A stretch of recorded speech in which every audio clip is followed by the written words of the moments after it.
Carrom board খেলা নিশ্চয়ই দেখেছেন অনেকে।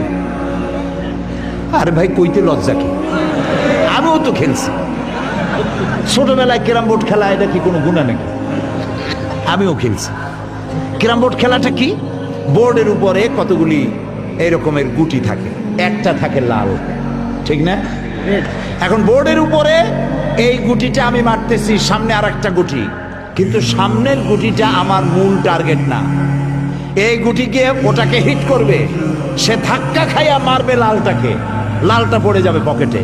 কিন্তু যে লালটা পকেটে পড়লো ওই বেচারা জানলো না যে আসলে মূল ধাক্কাটা কে মারছিল। কাজে এই যে যুবক পোলাপানগুলি ইসলামের জন্য জীবন দিতে, জীবন দেওয়া সহজ ব্যাপার না। কত বড় নেশা, পাগল বানায়ছে এদেরকে, মরবার জন্য এসেছে, মরবে সে। ঝালকাঠির বিচারক মারছে মামুন, রাজশাহী বাড়ি।